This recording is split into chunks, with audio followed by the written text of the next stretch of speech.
Welcome back to Heartbook Radio, where we dissect the books you pretend to read for intellectual stimulation, but actually read for the spicy bits. The one who judges your bookshelf by its cover and its dog-eared pages. And the resident expert in judging books by their audiobook narrators. If they can't make a grocery list sound seductive, they're doing it wrong. Today, we're diving headfirst into Elinor Lipman's Every Tom, Dick and Harry, a title that already sounds like my Friday night plans. Oh, burn! And accurate. This book promises small-town shenanigans, second chances, and an estate sale for a former brothel. Elinor, you minx, you had me at brothel. Right? I was expecting quaint New England charm, maybe a bake-off gone wrong. Instead, we get a house full of vintage, entertaining, equipment. I bet the antique section of that estate sale was vibrant. One reviewer called the doorbell music some enchanted evening, and dying, imagine ringing that bell back in the day. You'd need a safe word just to get through the front door. And the safe word is probably more Chardonnay. So our main gal, Emma, inherits her parents' estate sale business, which, let's be honest, is the perfect job for someone who's mighty aimless, as one reviewer put it. Multiple degrees, wants to be a writer, but only writes descriptions of used furniture, relatable. She's basically the patron saint of millennials with liberal arts degrees. I have a PhD in Renaissance poetry, but today I'm selling your grandma's slightly stained chaise lounge. Any takers?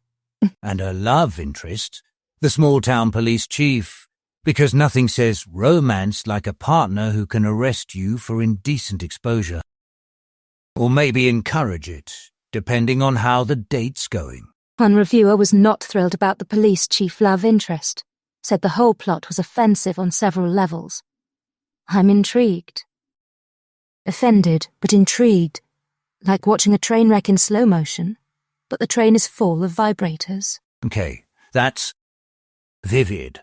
But let's talk about Frank, Emma's boarder. He's a widower. His wife got taken out by lightning. Talk about a dark comedy meet-cute. Hi, I'm Frank. My wife was electrocuted. Want to grab coffee? That's one way to clear the field. Sorry, I'm single now, but it comes with a shocking backstory. He's described as having consummate decency, which, in our terms, probably means he knows how to use a feather duster. Suggestively. And he finds love again with a person who has a son Emma's age. And Emma dates the son. It's like a messed-up family tree drawn by M.C. Escher. Everyone's sleeping with everyone, and somehow it's charming. One reviewer said, I feel like I missed the humour here. Honey, we all did. We're just here for the implied orgies and the questionable life choices. Another gem. The blurb is totally misleading. Welcome to the world of book marketing, darling. It's like online dating profiles. Athletic and adventurous really means owns a pair of hiking boots and once went camping. Pitch, perfect romantic comedy, translates to there's a dog, and someone cries at least once. Exactly. And let's not forget the Bernie Madoff-style pyramid scheme subplot, because nothing says light-hearted romance like financial ruin and existential dread. That's okay because he feels bad about it. Oh, well, in that case, all is forgiven.